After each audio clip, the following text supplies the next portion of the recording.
Boa noite, é um prazer estar aqui. Obrigada. E de ter colegas tão ilustres que vão compor o ambiente local. Eu tenho circulado muito pelo Brasil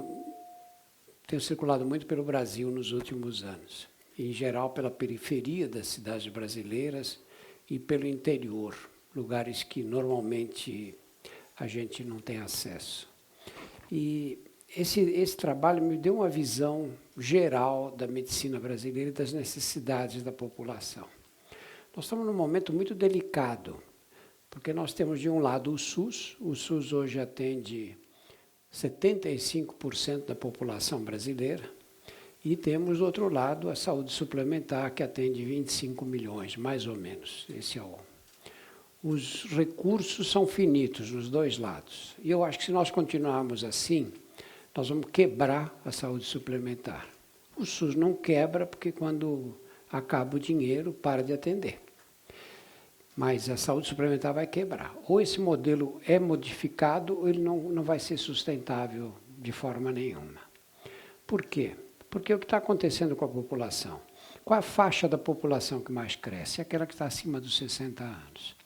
O Brasil envelheceu em 50 anos o que os países da Europa levaram 100 anos para envelhecer. Nós envelhecemos muito depressa, o que é bom, lógico. Significa que as pessoas não morrem mais com 40 anos, como era no passado. Porém, isso cria um desafio muito grande, porque nós envelhecemos mal. O cálculo é que os brasileiros, mulheres e homens, chegam aos 60 anos, quando chegam aos 60 anos, 90% sofrem de uma doença crônica. Deixa uma condição muito precária de saúde. Outros sofrem de 2 ou 3 doenças crônicas. Né? Quantos aqui têm diabéticos na família? Gente com diabetes, levante a mão, por favor. E quantos tem gente com pressão alta na família? Parece que eu perguntei quem quer aceitar Jesus, né? Porque 100% das pessoas tem alguém com uma dessas doenças. Imagina, como é que você vai lidar com tudo isso? É impossível você ficar. Nós mantemos esse sistema onde eu tenho um plano de saúde e não existo para ele. Eu tenho o direito ao SUS, eu também não existo para o SUS. Eu vou existir para eles quando? Quando eu ficar doente e for parar no hospital. E aí vai ter que ter alguém que vai pagar essa conta. Esse modelo é insustentável, não há como manter dessa maneira. Nós temos que investir onde? Na atenção básica. Nós temos que encontrar caminhos que impeçam as pessoas de ficarem doentes. E, para isso, vamos ter que usar a criatividade, vamos ter que pensar em soluções. Não há uma solução só para esse problema todo, são inúmeras soluções. E essas pequenas soluções é que têm que ser encontradas para que a gente tenha uma forma de atingir. Nós vivemos num país de 210 milhões de habitantes. Estamos vivendo uma experiência única. Nenhum país até hoje, com mais de 100 milhões de habitantes, ousou oferecer saúde gratuita para todos. Nós não sabemos, podemos nos basear nos outros. As pessoas falam, Inglaterra, que coisa fenomenal, o trabalho deles, é uma coisa muito... Lá a assistência pública funciona, tá bom, 50 milhões de habitantes, população de alto nível educacional, dinheiro à vontade, até eu organizo. Agora eu quero pegar um país de 210 milhões de habitantes, dizer que vai dar saúde para todo mundo. Nós conseguimos milagres durante esse tempo todo com pouco dinheiro. Nós precisamos de mais recursos. Mas vamos lembrar que dinheiro não vai resolver o problema da saúde. Olha o que está acontecendo nos Estados Unidos. Eles aplicam 17% do produto nacional bruto deles em saúde. Só que o produto nacional deles, o PIB deles é de 19 trilhões de dólares. Eles aplicam em saúde mais de 3 trilhões de dólares, portanto, mais do que o PIB brasileiro. E o que aconteceu? O que acontece com a saúde americana? Para justificar um investimento desse, eles tinham que ter uma expectativa de vida de 120 anos, não é? 78 anos, míseros 78 anos. Nós vivemos 76 anos. Quem nasce em Santa Catarina vive mais do que o americano médio, 79 anos, lá é a maior expectativa de vida do Brasil. Então não vai ser só com dinheiro, nós vamos precisar de dinheiro, evidente, sem dinheiro você não faz nada, mas não é com dinheiro que nós vamos resolver o problema. Nós temos que resolver esse problema às custas da criatividade. De que maneira nós vamos enfrentar esses gargalos todos da saúde pública brasileira. E acho que essa vai ser a discussão de hoje. Vamos ouvir as sugestões das pessoas que eu vou chamar aqui.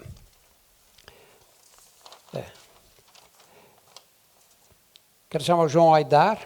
João Aidar é médico e diretor do Instituto SAB.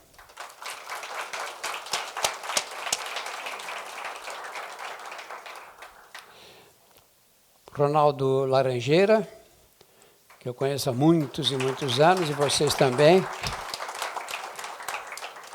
O Ronaldo é professor titular de psiquiatria da Escola Paulista de Medicina e presidente, legal, da SPDM, que é a Associação Paulista para o Desenvolvimento de Medicina. O Frederico de Souza Arnaud, que é presidente da Abramed, Associação Brasileira de Medicina Diagnóstica, coordenador da Residência de Medicina de Emergência do Ceará e gerente do serviço, de um serviço maravilhoso que nós temos no Brasil e que as pessoas não atribuem ao SUS, que é o SAMU. Sofre um acidente, aparece o SAMU lá, você acha que caiu do céu, né? É o SUS que está chegando até a gente. É de Fortaleza, o Frederico. O Rodrigo Santucci. Rodrigo é médico e diretor do Instituto Hemomed de Oncologia e Hematologia. E, finalmente, o Gilson Rodrigues.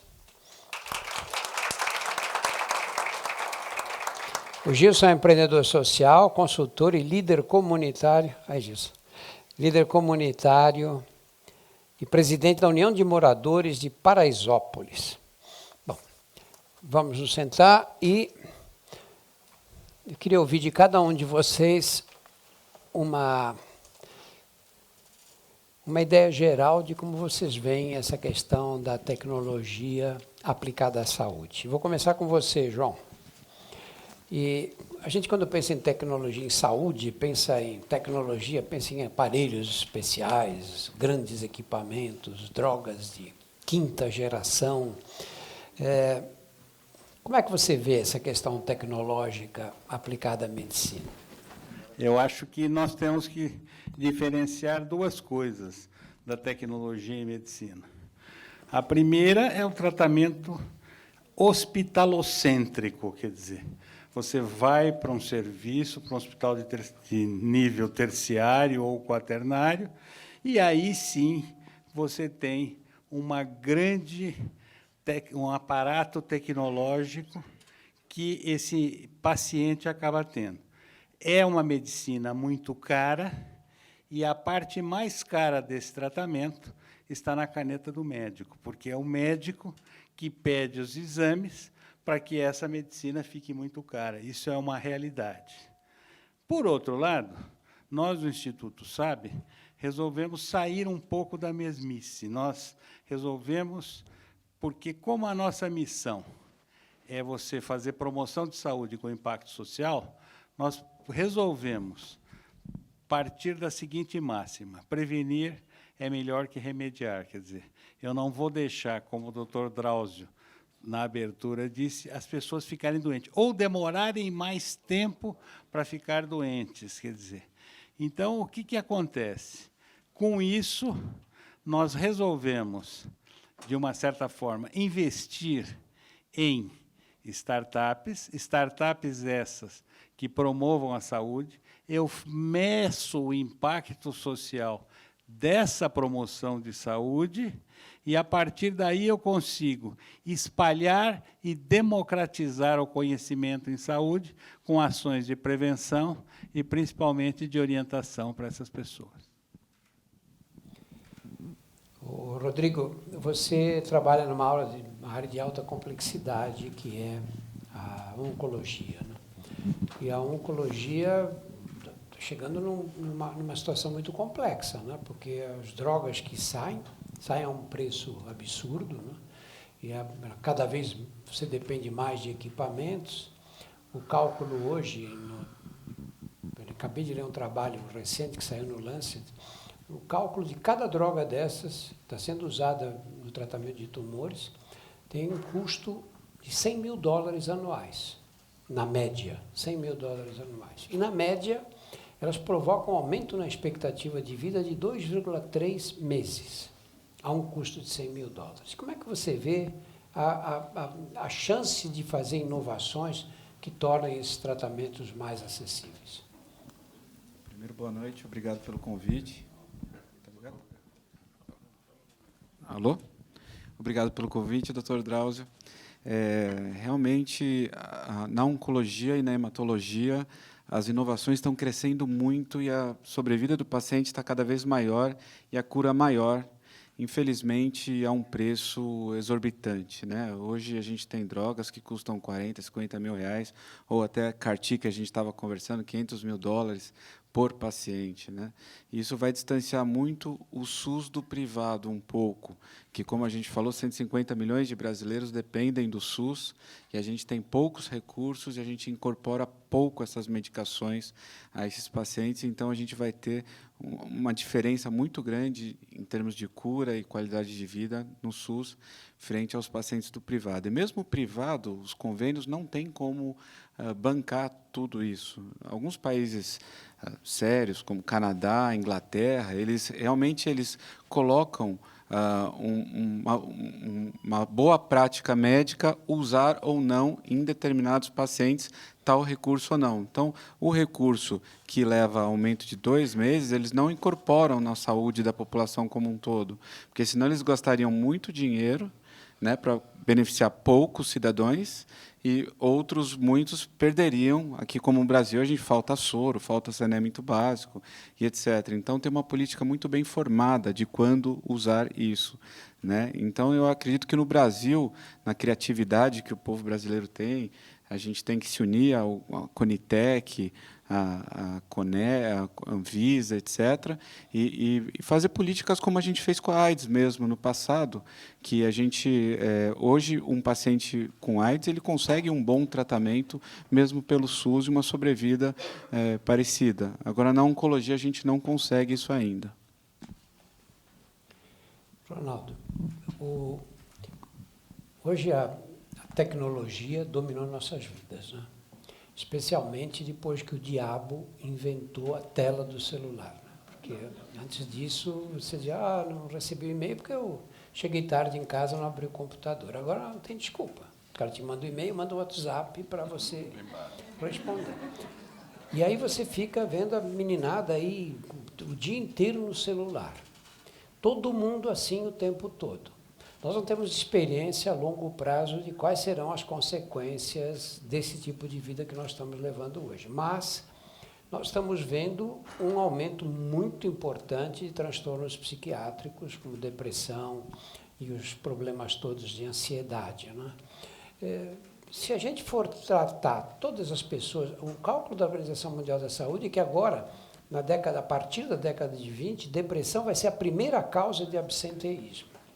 Então, você imagina, como é que nós vamos tratar toda essa gente? Nós não temos psiquiatras no Brasil suficientes. Como é que você vê o impacto que a tecnologia pode ser nesse tipo de atenção básica? Olha, eu gostaria de dar 2 exemplos que eu acho fundamentais e que me inspiraram muito no passado recente. Primeiro foi a leitura do Bill Gates, né? E tem o depoimento sobre a vida do Bill Gates no Netflix, uma série de 3 ou 4, que ele fez a seguinte leitura. Na África se morre uma infinidade de crianças, exatamente porque não tem saneamento básico. Isso a gente sempre soube, né, Nelson? Ele pensou isso. Vamos inventar uma nova tecnologia do sistema sanitário da privada, que a privada não precisará de encanamento, porque se precisar de encanamento, na cidade de São Paulo, mais de 70% de nós não temos saneamento básico. E, pessoal, vamos inventar a tecnologia da privada.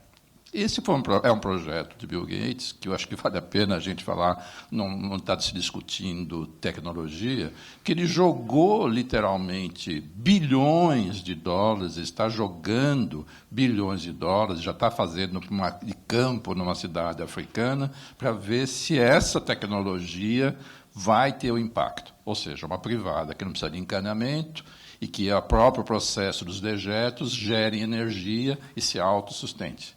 O impacto que a gente possa imaginar, né, dessa tecnologia, que não é necessariamente a conectividade, mas a transformação de um conceito básico que é a privada, né, eu fiquei absolutamente fascinado com esse diagnóstico e alguém que jogou dinheiro, prestígio e tecnologia num problema que seria fundamental. Acho que esse é um exemplo, para mim, que muito motivador.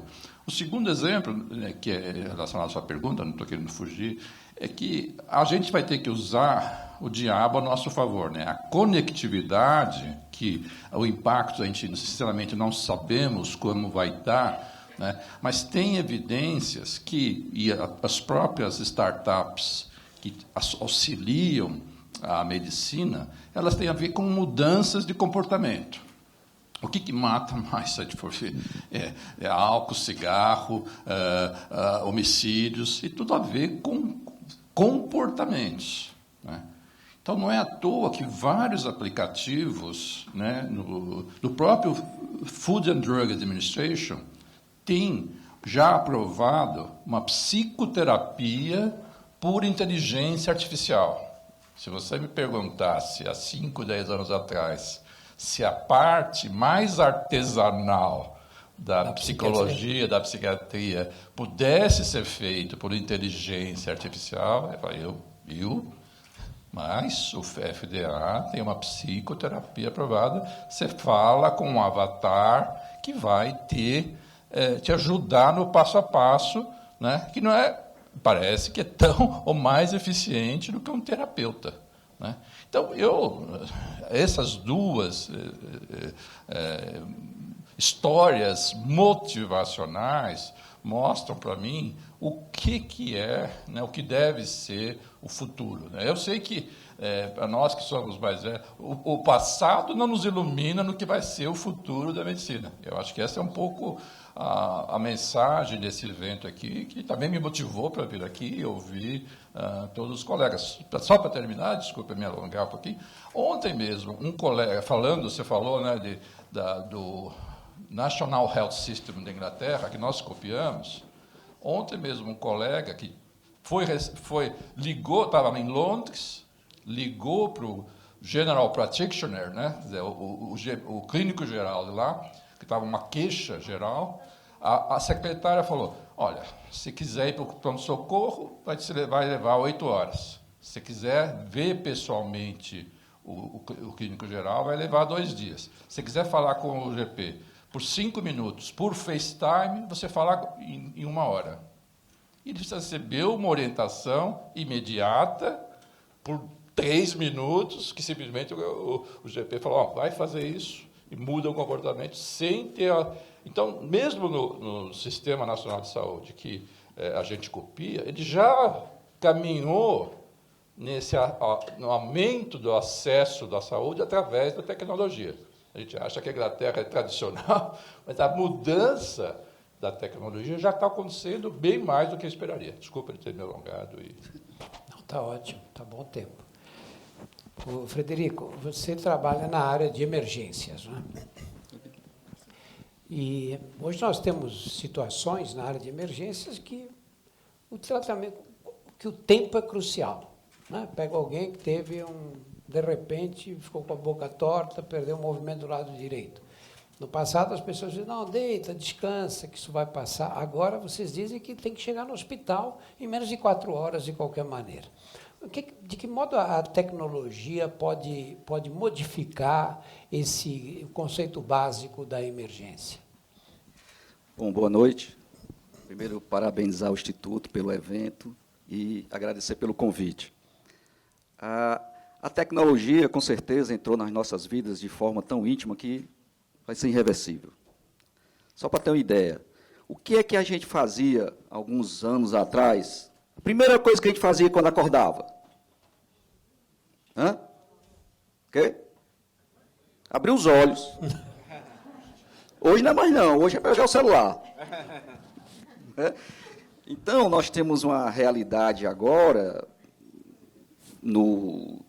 talvez no mundo todo, mais lento no Brasil, como sempre, a utilização desses acessórios, dessa tecnologia toda na saúde, né?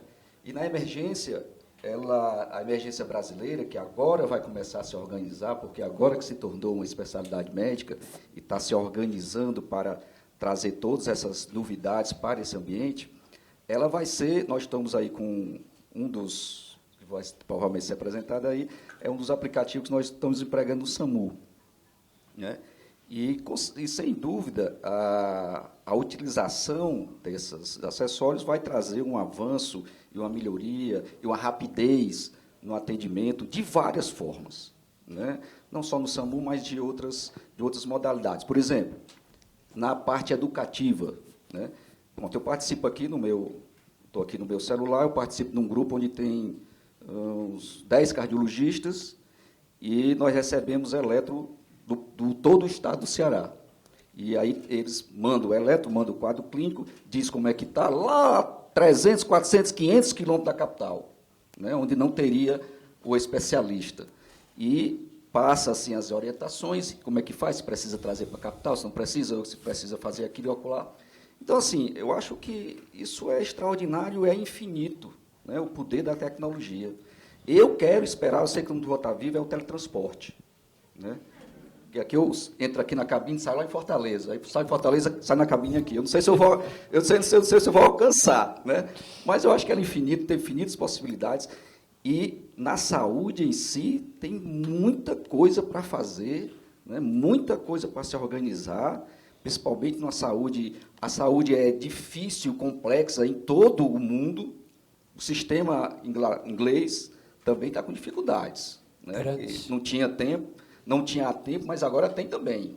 O nosso está com dificuldades, vive aí na UTI há muito tempo. Então, vai ser uma maneira, inclusive, é uma sugestão, até para o próprio Ministério da Saúde, né, se apoderar mais desses modelos e empregar de forma mais oficial, né, porque nós estamos fazendo aqui de forma, vários grupos aqui, 36 estados estavam fazendo acessórios, né, aplicativos. É interessante o Ministério da Saúde, né, chamar esses grupos, ver o que é que pode aproveitar para a gente avançar, melhorar o atendimento de todos os níveis, tanto do primário até o terciário. Entendeu? Gilson, você fez um aplicativo sobre alimentação. A pessoa fotografa o prato, manda para você. Explica como é isso. Bom, boa noite, comunidade. Primeiro, agradecer aí o convite, saudar todos os amigos aí do Instituto, sabe, o nosso mestre Márcio, da Fundação Dom Cabral. Eu gostaria muito de conseguir fazer um negócio desse aqui, mas a gente participou de um projeto, um aplicativo ligado à alimentação e nutrição, e, para a gente, é uma quebra de paradigma, porque nós lá em Paraisópolis, na favela Paraisópolis, ali no coração do Morumbi, a gente está acostumado a coisas que são impossíveis para quem mora na favela. Para vocês terem uma ideia, o principal aplicativo de transporte não chega lá. As bicicletas, os patinetes, a gente só sabe que tem de ouvir falar, porque não se chega essas tecnologias para Paraisópolis e para as favelas que existem aí no Brasil afora.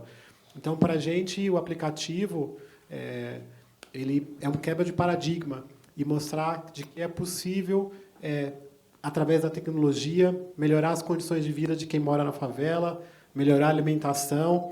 E, quando chegou lá, no primeiro momento, falou, putz, um aplicativo de alimentação é caro. E a gente foi também aprender a como degustar esse processo, ensinar as pessoas viram que é mais barato, que era mais saudável, que era mais gostoso, que tinha um acompanhamento. Então, eu acho que é um processo de inclusão que houve. E a gente está mostrando, através disso, de que é possível, onde tem gente séria, trabalhos organizados, realizar coisas assim nas comunidades do Brasil afora. Acho que é um exemplo, uma referência que pode ser levado. E a gente tem sempre colocado que a favela é uma potência, é um local de oportunidades. Não sei se vocês viram, recentemente, saiu até uma pesquisa falando do potencial de consumo das 10 principais favelas do Brasil, e elas vão consumir esse ano 7 bilhões de reais. Então, é uma potência que precisa ser explorada, que precisa ser desenvolvida, que precisa criar oportunidades. A gente está lançando agora o G10 das favelas, que é um bloco de líderes e empreendedores sociais de impacto das 10 principais favelas. Está aqui o Antônio e o Daniel, que são do G10. Ou seja, a gente está mostrando que é possível e que nós temos que levar para mais lugares, levar tecnologia, levar saúde, levar condições de vida. Eu acho que a experiência foi essa, assim, de mostrar de que é possível e que experiências como essas podem ser replicadas pelo Brasil afora e transformar a vida das pessoas. E que dificuldades vocês enfrentaram? Eu acho que a principal dificuldade é ainda nós estamos num processo de uma população, né, nas periferias, classe C, D e E, que elas ainda não estão tão acostumadas com a questão da tecnologia. Não é à toa que, por exemplo, você pega a história das startups, dos bancos que estão surgindo, que existem 45 milhões de pessoas desbancarizadas que as startups hoje todas querem bancarizar de alguma forma e elas todas estão olhando para um aplicativo. Né? E, às vezes, a gente fala assim, não adianta ter um aplicativo, ter um cartão. Tem que ter um cartão e ter um aplicativo. É diferente o serviço. Então, você tem uma ideia, o volume de dinheiro, por exemplo, dessas 45 milhões de desbancarizados representa 817 bilhões de reais, que é o cara que guarda o dinheiro no colchão, que quer ir na conta lá do banco, pagar e guardar o papel 5 anos. Então, o principal desafio ainda é romper essa barreira de que as pessoas entenderem que é possível. Mas quando a gente começa a fazer e mostra que é legal e que dá resultado, as pessoas vão fazer. Então, não é um processo rápido, é um processo de experimentação em que a gente quer fazer uma coisa que não seja rápida, mas que a gente ensine realmente as pessoas, que depois que ensinar, isso acontece de forma natural. Ronaldo,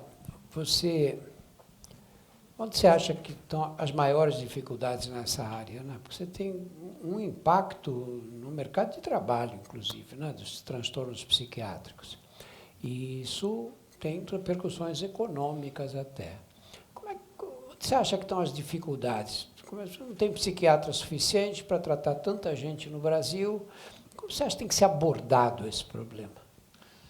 Eu acho que você, pelo menos, começou a falar assim, a depressão, os sintomas de depressão e ansiedade já é a primeira causa de afastamento do trabalho em vários países. No Brasil já é a segunda causa. Então, o impacto, né, os estudos de prevalência mostram que 20, 25, 30% das pessoas vão ter algum episódio depressivo e ansioso na vida. Então, o volume de pessoas é muito grande.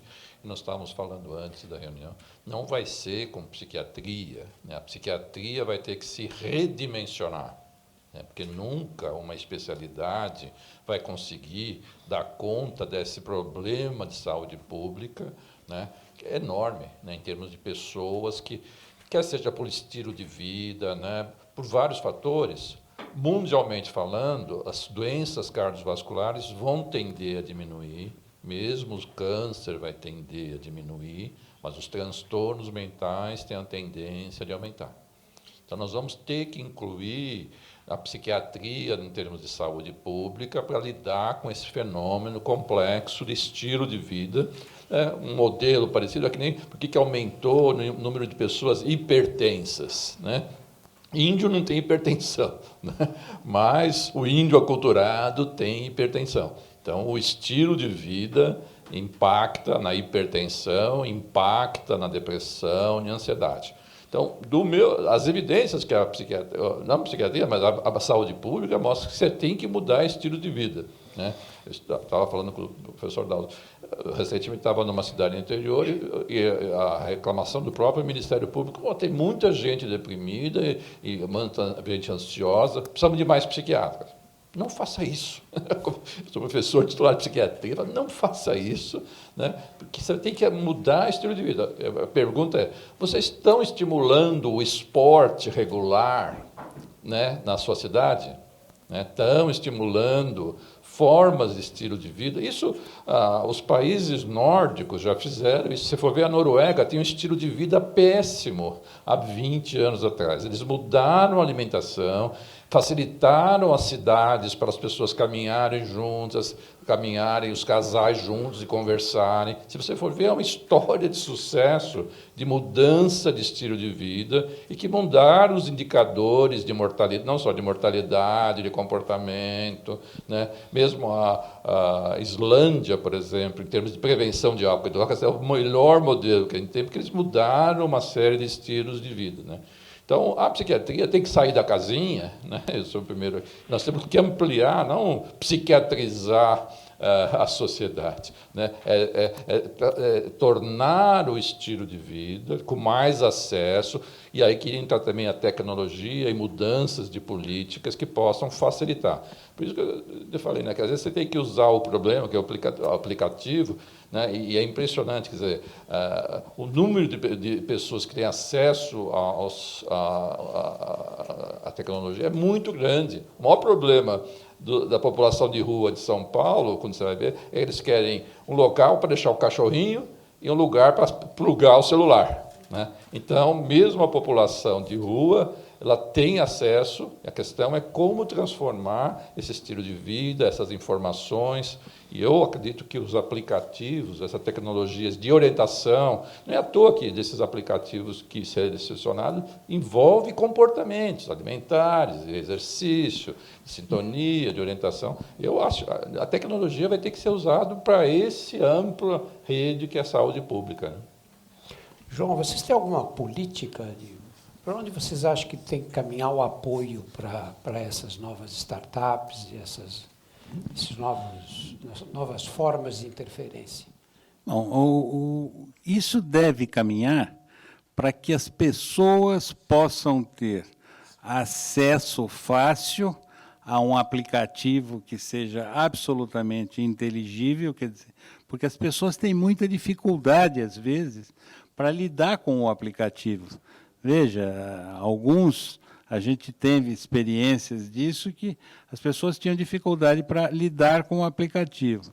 Então, eu acho que nós temos que ter aplicativos fáceis, de custos extremamente baratos, porque ou custeados por alguma entidade, e o retorno disso, o impacto deste aplicativo, a gente poder medir quanto socialmente ele foi utilizado, quanto socialmente ele foi, o efeito dele, vamos dizer, o impacto que eu tive.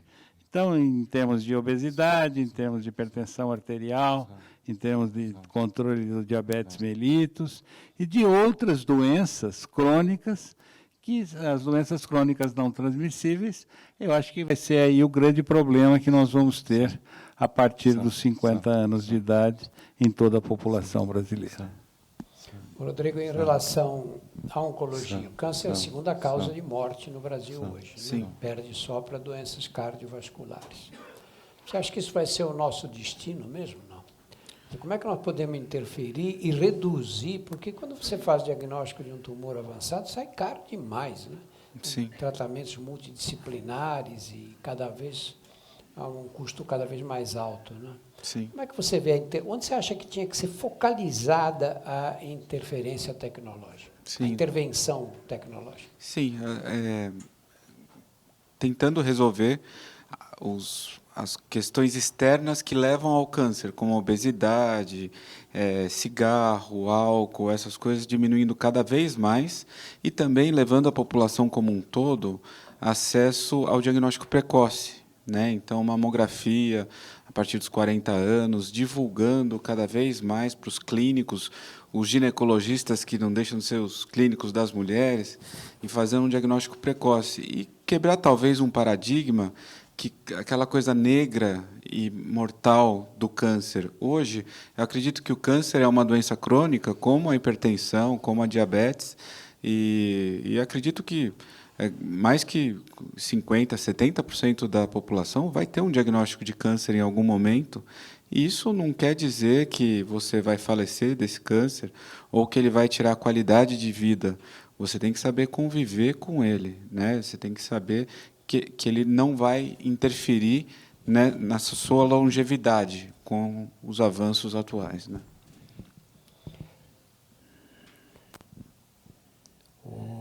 Frederico, nós fizemos um aplicativo anos atrás, chama Drauzio Varela Primeiros Socorros. Foi na Apple e pode baixar gratuitamente o aplicativo. Ele foi patrocinado e fizemos as coisas bem, até bonitinho o aplicativo, bem interessante. Temos o atendimento básico. As pessoas fazem tudo errado, né? Elas se queimam, passam manteiga, outros esfregam a mão na cabeça, né? Põem pasta de dente, pó de café, né? Alguém se engasga, quase derrubo de tanto tapa nas costas, né? Que não serve para nada. São conhecimentos elementares, básicos. Esse nosso aplicativo foi baixado, acho que a essa altura, mais de 200 mil vezes. Mas como é que você vê o uso da tecnologia para ensinar essas coisas básicas de primeiros socorros, as coisas mais simples, porque isso é a rotina da vida da gente, né? Olha, nós precisamos, antes, ter um projeto educacional e que esse ensino começasse nas escolas, como o americano tem. Né? O americano, de cada 5 pessoas, 4 sabem fazer uma reanimação, iniciar uma reanimação. E nós não temos ainda essa prática de ter os primeiros socorros junto às crianças, né? Eu acho que tem que começar pelas crianças, começar nas escolas. Criança, inclusive, sabe mais aqui mexer dos aplicativos do que nós todos juntos, né? Com certeza. Tinha aquela propaganda, chama o Lucas, né? Chama o Lucas aqui que eu enganchei. Então, a criança, se a gente começar da criança, nós vamos mudar muita coisa, inclusive na educação de tudo que foi falado aqui, né? Da dieta, do exercício, da caminhada, né? Nós estamos hoje com uma população doente, tanto psiquiatricamente como clinicamente, e várias ações podem ser feitas, né? Dentro da emergência em si, o ensinamento, a orientação para a população é uma boa proposta, né? Que todo mundo tivesse um aplicativo em que você pudesse recorrer, ver aquelas primeiras orientações, as primeiras orientações até que o SAMU dá quando liga, por exemplo, no caso de uma parada cardiorrespiratória, o SAMU informa pelo telefone a pessoa que está próxima, né? A saúde essa parte é muito longe ainda desse nível das pessoas, né? A gente tem que chegar mais próximo, tem que ter mais campanhas, né, para poder chegar nessa população mais jovem, e essa população mais jovem, inclusive, ensinar a mais velha, né? Nós temos um projeto muito interessante lá em Fortaleza, que é chamado SAMU Júnior, né? Crianças de 8 a 12, elas são treinadas na reanimação cardiorrespiratória e nos primeiros socorros e outras atividades, na queda, na queimadura, no choque elétrico, né? E a gente tem casos assim muito interessantes do menino de 12 anos chamando a atenção do pai: olha, pode fazer isso não, né? Porque eu aprendi lá. Então, isso é educação, né? Educação é tudo, a gente sabe disso. Só que a educação demora, né? Educação é um projeto a longo prazo e a gente parece que nunca começa. Estamos sempre atrasados, né? Estamos sempre falando isso, que a educação é o quê? É o cara, é a questão, mas nós não avançamos, né? Nós não avançamos. É preciso que nós, as instituições, os gestores, as pessoas todas que comandam a saúde do Brasil, sejam atentos, né? Inclusive agora atento para mais esse arsenal tecnológico que pode ajudar tanto em tantas formas, né? Eu acredito que a educação pode transformar e ensinar essas pessoas. Eu só queria fazer um comentário rápido, que não tem nada a ver com essa discussão aqui, mas o Brasil não tem política pública de saúde, né? Esse é o ponto fundamental. Então, eu acho que nós temos que encontrar formas alternativas de interferir com a saúde pública brasileira. Nós tivemos, nos últimos 10 anos, 13 ministros da saúde. A média de permanência no cargo foi de 10 meses. Já se diz agora que o atual ministro vai cair. Nós estamos no mês de novembro, ele assumiu em dezembro, está bem na média. Em janeiro está na média de duração do governo. Sabe qual é a maior ação de saúde que poderia ser feita nesse país? Vocês sabem? Vai ganhar uma caixa de chocolate. Lógico. Saneamento básico. Mais de 100 milhões de pessoas não têm saneamento básico nesse país, né? 20% da população não toma água filtrada. Então, fica difícil a gente andar e caminhar, né? É como o senhor diz, não está faltando muitas políticas, né? As políticas de prevenção, nós não fazem prevenção de nada. Nada, zero. Nada. Fazem campanhas esporádicas. Vai chegar o Natal agora, aí nós vamos ver aquelas campanhas, dirija com cuidado, não sei o quê, usa o cinto, blá. Depois passou, aí só no Carnaval, né? Chega o Carnaval e de novo, aí tem aquela... Então nós temos que ter Carnaval políticas... fala de AIDS. De AIDS. Políticas públicas contínuas, né? Do começo ao fim, não esporádicas. E na Constituição está a universalidade, né? Como dar universalidade, sei lá, um anticorpo monoclonal para alguém, sendo que falta soro no posto de saúde, etc., né? Então a gente vive num país que não... Eu acho que não dá para você ficar aguardando que o governo do Brasil ou que o Ministério da Saúde resolva todos os problemas. Por isso que eu acho que essas medidas práticas podem ter uma interferência grande. Hoje eu vejo as cidades brasileiras, chego de avião e eu vejo aquelas casas do programa Minha Casa Minha Vida. Maravilhoso, né? As casas estão lá, as pessoas não tinham onde morar, agora moram naqueles lugares. Mas eles fazem aquilo, parece umas casinhas de pombo, assim, não é? Uma colada na outra, uma do lado da outra, até às vezes bonitinhas, bem arranjadas. Não tem uma praça, não tem um campo de futebol. Você vive em Paraisópolis. O espaço ali é disputado aos centímetros, não é? Como é que você... e aí nós temos que dizer para a população o quê? Tem que fazer exercício, tem que andar, tem que correr, tem que nadar, tem que andar de bicicleta. Como é que você vê algum tipo de intervenção tecnológica que pudesse não suprir, mas ajudar as pessoas a encontrarem caminhos dentro dessa realidade? Sim, acho que é uma situação que temos vivido cada vez mais e tem sido criado situações, às vezes, até de apartheid. Então, pega os mais pobres, põe lá num canto, meio que na roça, constrói aquelas casinhas longe, sem estrada, às vezes até sem saneamento básico, entrega de um jeito lá e deixa aquele pessoal se vira, criando concretamente novas favelas, novas dificuldades e levando o problema mais para frente, só aumentando o problema. Eu entendo sempre que o que tem dado certo em Paraisópolis é a gente buscando o morador como agente da sua própria transformação. Então, a gente pode levar todas as tecnologias, levar o melhor do mundo, a gente tem lá uma parceria com o Einstein, mas a gente fala que é importante empoderar o morador e dar condições para que eles possam se desenvolver e se transformar cada vez mais, porque nós estamos buscando as nossas próprias soluções. Quando um aplicativo chega lá e a gente fala, olha, isso aqui experimenta que funcione, que dá certo, que você melhora a sua qualidade de vida, é uma oportunidade que está se dando. Quando o outro não vem, a gente cria a própria solução e vai buscando coletivamente essas iniciativas.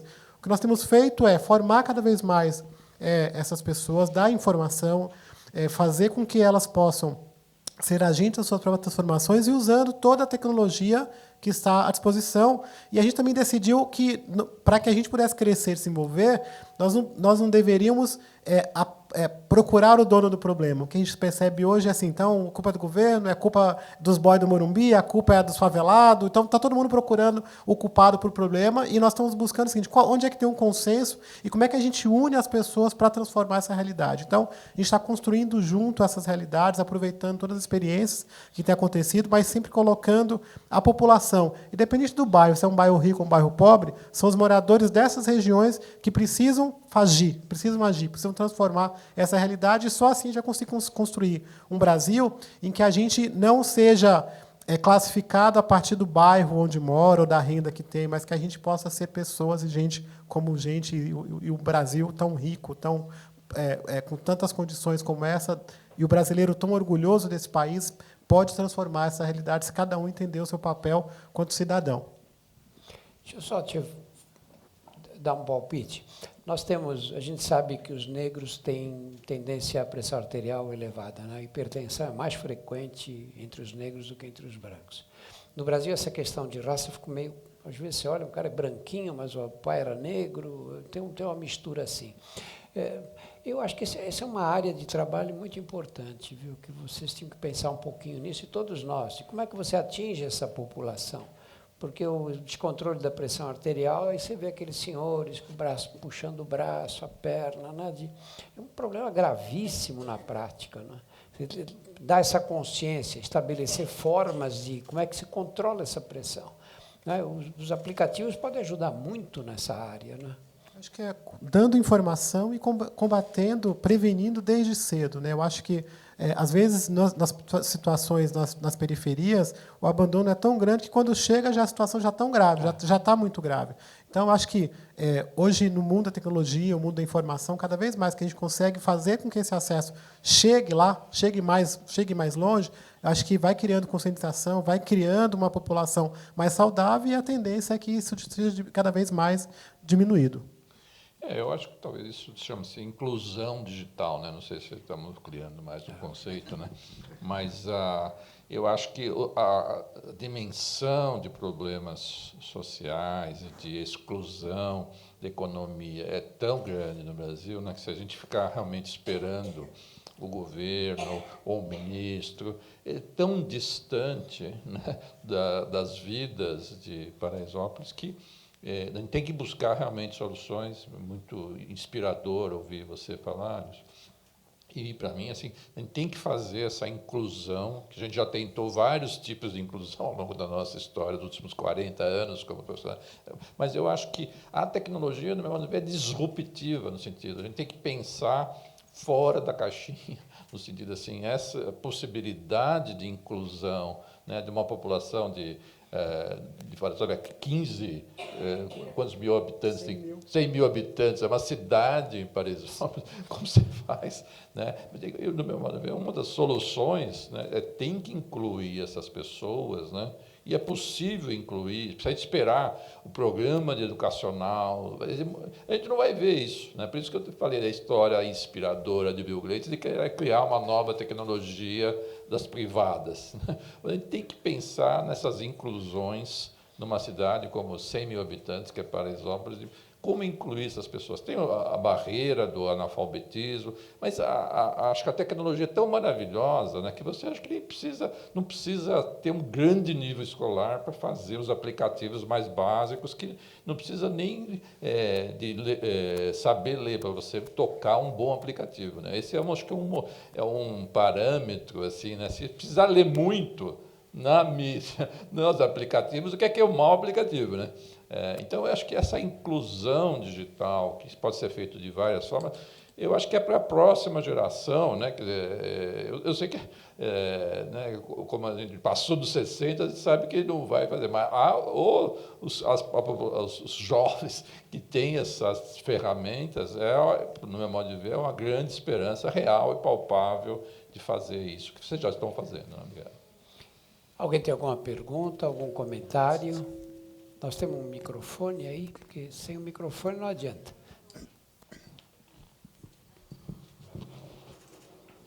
É só um comentário.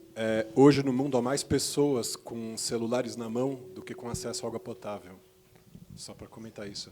E eu vou esperar minha caixa de chocolate. Estava esperando você cobrar. Mais alguém? Boa noite. Alô? Alô? Boa noite. Primeiramente, parabéns pelo evento, pela iniciativa do Instituto e por reunir profissionais tão sábios nessa noite. Eu sou a Tatiane, eu sou repórter do portal Minha Vida. E eu tenho uma pergunta, assim, o futuro seriam consultas à distância? E como passar credibilidade diante dessas tecnologias num universo em que cada vez mais nós temos fake news relacionadas à saúde? Então, como que a gente lança um aplicativo e mostra que esse aplicativo ele tem credibilidade, ele tem uma informação apurada, de fato, que vai fazer a diferença na população, e que a população fale, epa, será que isso realmente é verdadeiro? Será que isso realmente eu posso aplicar no meu dia a dia? Obrigada. Pode falar, Renato. Não, eu só queria, esse futuro da consulta por aplicativo já existe, né? Por isso que eu dei o exemplo da Inglaterra. Em Estocolmo, na Suécia, é a mesma coisa. Daria um outro exemplo de pessoas que estão lá. Isso já está vivendo. Né? A consulta por Skype, por exemplo, né? É uma inclusão que eu já faço há um certo tempo, né? que isso já existe. A questão aqui no Brasil é da regulação, de ser uma consulta, e o Conselho Federal de Medicina ainda não achou uma solução para isso. Então, a questão é uma regulação dos contratos, né, de saúde público do SUS, vai ter que incluir o resultado e vai ter que achar um jeito de incluir essas novas tecnologias. Eu acho que ainda tem algumas barreiras legislativas, né, para essa realidade, mas você vê, né, os países com serviços públicos grandes, estruturados, já estão fazendo isso. A velocidade é muito rápida, é muito grande. Né?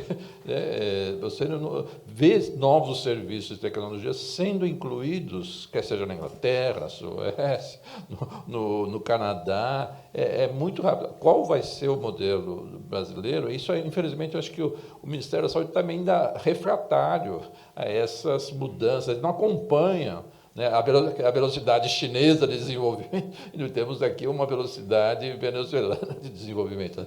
A tecnologia é muito intensa e talvez temos que achar modelos de inclusão do SUS, dos contratos do SUS, dessas novas tecnologias que barateiam, que esse é um dos desafios da saúde, é baratear e ganhar qualidade. Né? Não podemos fugir dessa lógica. Né? Mas não só a consulta presencial, né? Se a gente for ver, a consulta do psiquiatra, que vai ficar lá 1 hora avaliando a pessoa, isso não vai se sustentar. Acho que é uma das primeiras coisas que o professor Ronaldo falou. Não tem como, economicamente, ele sustentar. Nós vamos ter que expandir o acesso e essas tecnologias para incluir mais pessoas nas especialidades. Não estou falando contra a minha especialidade. Isso, o psiquiatra é muito importante, mas não vai ser suficiente. Como oncologista, né, anos e anos aqui de oncologista, sabemos todos que não vai ter oncologistas para todas as pessoas necessárias. Né? Então, eu acho que essa é uma questão fundamental dessa ampliação e da tecnologia de inclusão. Né? João? Eu acredito que os órgãos de classe, junto com os órgãos governamentais, e aí a gente diz o Sistema Único de Saúde, a nível federal, a nível estadual e a nível municipal, que é a ponta disso, fazer com que esses aplicativos tenham a chancela deles. E aí sim a população vai ter a credibilidade disso. Eu acho que o problemático é ainda assim muito difícil, porque esses fake news têm um impacto muito grande. Eu acho que, nesse momento, sou o maior vendedor de remédios no Brasil. Eu vendo remédio para melhorar o colágeno, remédio para cartilagem, vendo remédio para impotência sexual, então, acho que é uma... E você não tem como pegar, porque você põe um advogado, ele consegue tirar aquele, vem outro em seguida, não dá vazão, os perfis são todos falsos, você não chega nas pessoas. Isso é um ponto sério mesmo, né, dessa perda de credibilidade. Né? Gilson? Eu. Quer acrescentar alguma coisa? Frederico, você quer acrescentar alguma coisa? Quero. A telemedicina, eu acho que é o que ela quer mais saber, vai vir, né? Já está, volta.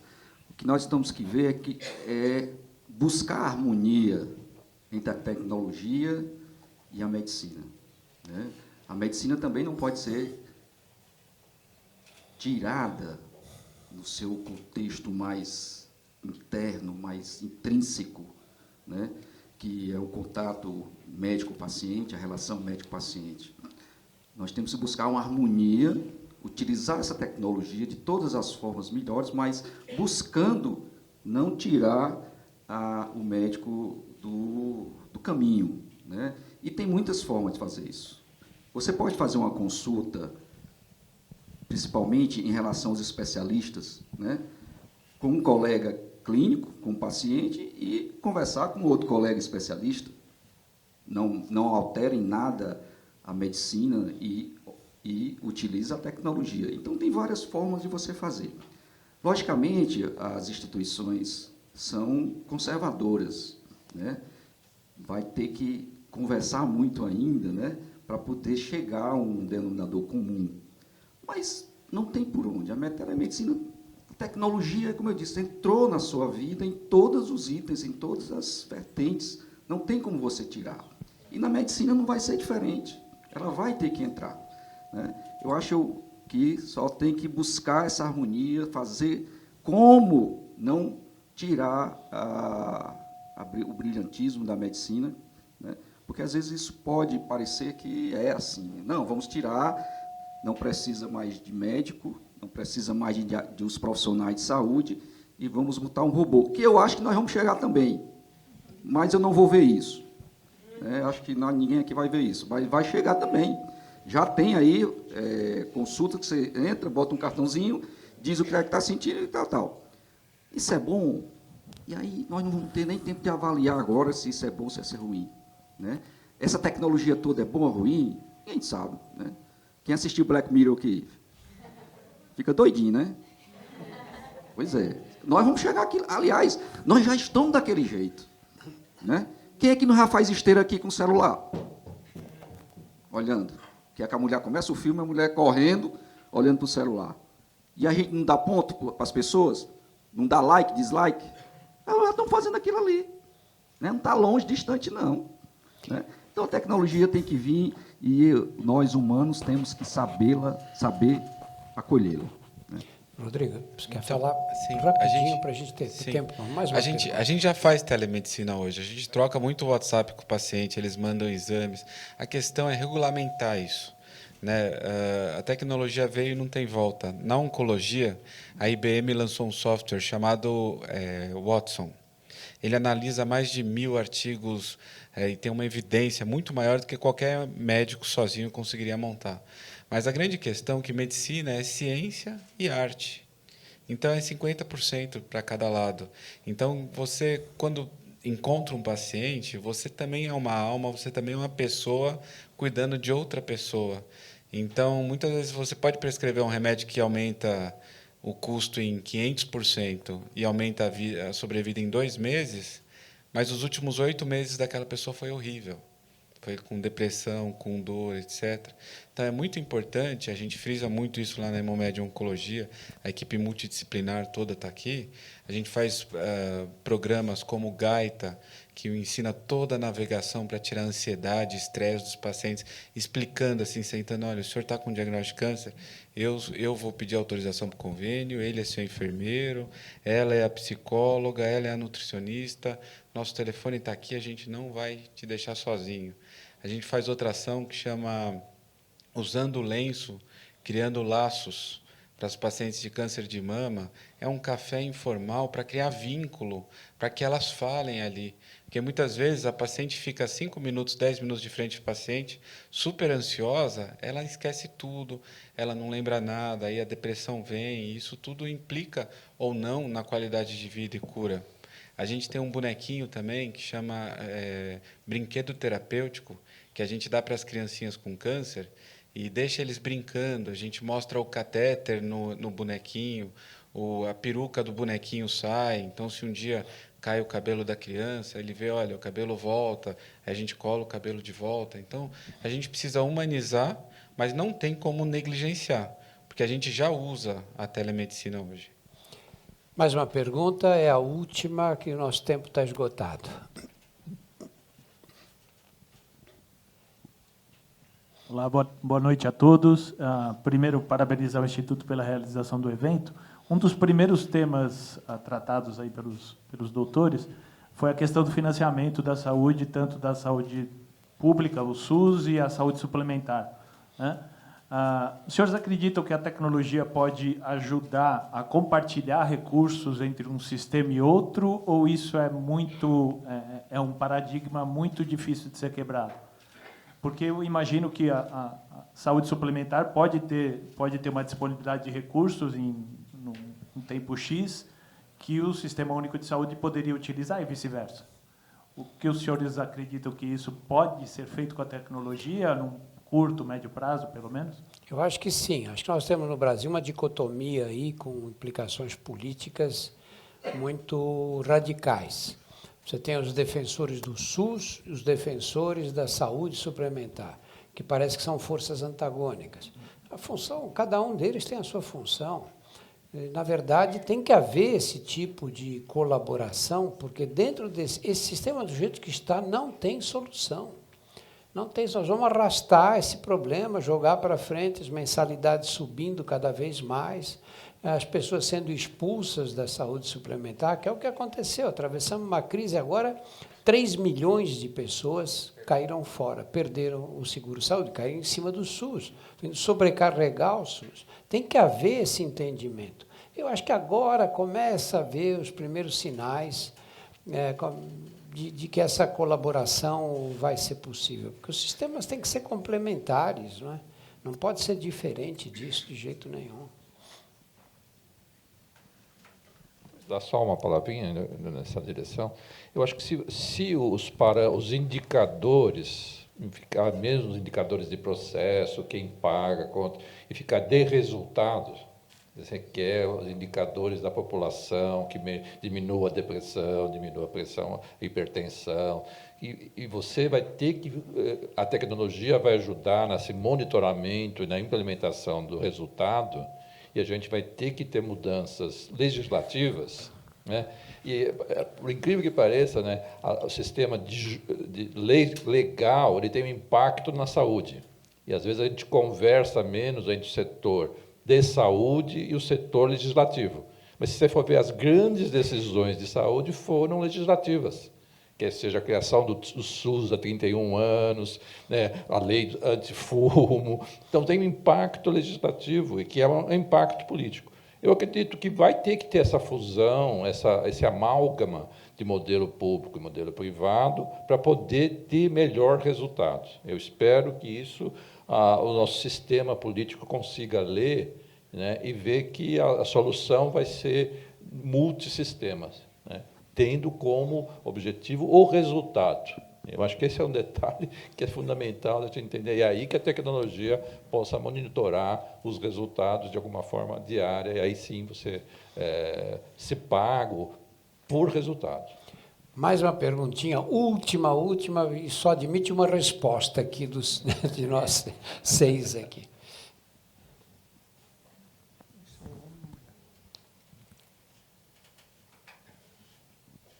Oi, tudo bem? Meu nome é Maria Clara. Meu nome é Maria Clara, sou da revista Super Interessante. E eu também sou do norte, do interior do Pará, e eu acho que uma realidade que a gente tem muito lá, apesar de ter uma inclusão digital bastante forte, principalmente aqui em São Paulo, no interior de São Paulo, nas periferias e tudo mais, lá a gente não vê uma inclusão social, uma inclusão digital tão forte para ter o uso da tecnologia para a saúde. Então, a gente vê muitas comunidades ribeirinhas e comunidades morando em ilhas que não têm acesso a celular e não têm nem registro em cartório, e são situações muito mais específicas e delicadas. Como que a tecnologia ou a medicina poderia chegar até essas pessoas? Olha, eu vou responder o que eu conheço. Não conheço bem o Pará, mas conheço um pouco do Rio Negro e essas comunidades ribeirinhas. Já subi o Rio Negro até a fronteira com a Colômbia e Venezuela algumas vezes. E é um desafio enorme enorme, porque você vê populações que estão perdidas ali, comunidades inteiras, não é? Eu acho que você não vai conseguir fazer isso sem um apoio governamental forte. Mesmo você vê hoje, eu vou essa região há mais de 20 anos, e você no início, no começo não tinha nada, agora você vê esses barcos que sobem, oferecem consultas médicas, exames ginecológicos, até mamografia às vezes, mas ainda assim as distâncias são absurdas, não é? Pega de Manaus a São Gabriel da Cachoeira, que é a última cidade do Rio Negro, são 1.000 quilômetros. Você vai para fazer isso de barco, leva um tempo incalculável, 1.000 quilômetros é a distância de São Paulo a Porto Alegre. É um desafio enorme esse. O desafio do norte do Brasil é uma coisa assustadora. As coisas vêm melhorando lá, mas muito mais devagar do que melhoraram no Nordeste, por exemplo, né? Eu acho que tem uma coisa que eu entendi assim, quando ele falou de responder a pergunta sobre harmonizar, né, sobre se o futuro das consultas, né, se um dia vai ser tudo online e tal. Eu acho que um dia pode ser tudo online, acho que essa tecnologia está acontecendo e é irreversível, mas o harmonizar, para mim, é o seguinte, que tem que chegar mais coisas, né? Então, tem que chegar a internet, tem lugar que não tem internet, tem que chegar a estrutura, tem um conjunto de ações que também depende do Estado, do governo, das ações do Estado. Eu acho que aqui tem uma oportunidade, a tecnologia dá uma oportunidade para que isso possa avançar, mas tem que ter um papel da sociedade de pressão para que esses serviços também possam chegar lá. Então, acho que é uma oportunidade de avanço, mas nós temos que pressionar para que o governo cumpra o seu papel, né, para que a gente consiga fazer com que cada vez mais pessoas possam ter acesso a essas tecnologias e que elas possam melhorar as condições de vida, de saúde, quer dizer, é uma oportunidade para o Brasil poder avançar bastante, mas o governo tem que entrar. Infelizmente, nós chegamos no final. Eu queria falar só 2 palavras aqui. Eu, há pouco tempo, estive com o governador da Bahia e ele estava me dizendo que eles construíram unidades de saúde nas grandes cidades da Bahia, em Ilhéus, Vitória da Conquista, nas maiores cidades baianas. E que estava com um problema muito sério, porque ele não conseguia médicos para trabalhar nessas unidades. E me mostrou as fotografias, ele tinha lá no gabinete dele, e realmente construções muito bem feitas, com material de construção de primeira, feito por arquitetos especializados na área. E ele estava contratando médicos a R$20 mil para trabalhar 20 horas por semana. Eu trabalhar das 8 ao meio-dia, R$20 mil, o que não é um salário pequeno, e não conseguia médicos. Então, essa é a realidade brasileira. Nós não temos os médicos, bom, agora abriram, nós vamos ser o país que tem mais faculdades de medicina. Só que esses novos médicos, e novas médicas, porque a maioria serão mulheres, eles pagaram 8, 10, 12 mil reais por mês nessas faculdades particulares. Como é que você vai convencer uma pessoa que é de classe média alta, a, depois de formado, sair e se meter no meio do sertão do Ceará, ou de Pernambuco, ou entre os ribeirinhos do Pará? Nós vamos ter que encontrar outras soluções. A tecnologia vai ter essa força, mas nós vamos precisar de outros profissionais também. Nós médicos somos muito ciosos dos procedimentos médicos. Nós fazemos coisas que nós fazemos mal, mas nós não entregamos. Uma enfermeira estuda 4, 5 anos, fazem cursos de pós-graduação, algumas têm doutoramento e são colocadas nesse trabalho que outra pessoa qualquer podia fazer. Nós temos, por lei, toda a farmácia brasileira tem que ter um farmacêutico formado, o cara que passou 4 anos na faculdade. E ele fica ali fazendo burocracia, controlando as receitas, uma azul, outra amarela, outra carbonada. Pô, eles têm condição de fazer um trabalho muito melhor do que esse e gostariam de fazer também. O lugar que o doente vai sempre onde é na farmácia. E a gente gosta de ir naquela farmácia que a gente está habituado a ir. Por que lá não pode ser controlada a pressão, a glicemia? Por que ali não se pode fazer um esquema com aplicativos que você encaminha direto para o médico? Nós fazemos pessimamente esse trabalho. A gente dá um remédio e vai ver esse doente, sabe lá quando? Se ele voltar um dia, não é? Então, essas soluções têm que ser pensadas e não há outra maneira de fazer. Porque se você não tem um médico que possa atender cada paciente, você tem que achar outros esquemas. Essa questão da telemedicina, fica essa discussão no conselho, a realidade está aí. Todos nós vivemos com celular, esse maldito celular o tempo inteiro, é WhatsApp, o cara tira a fotografia da lesão, te manda pela... E tem que ser assim a medicina. Isso acontece aqui no centro de São Paulo, com pessoas que se tratam no Einstein, no Sírio-Libanês. Imagina aí fora. Eu atendo em cadeia há muitos anos. Eu, às vezes, vejo umas lesões de pele, eu não sei o que é. Se eu pudesse, naquela hora, tirar uma foto e encaminhar para uma dermatologista que me dissesse rapidamente, estava resolvido o meu problema, não é? Em benefício do paciente. Muito obrigado a todos pela atenção.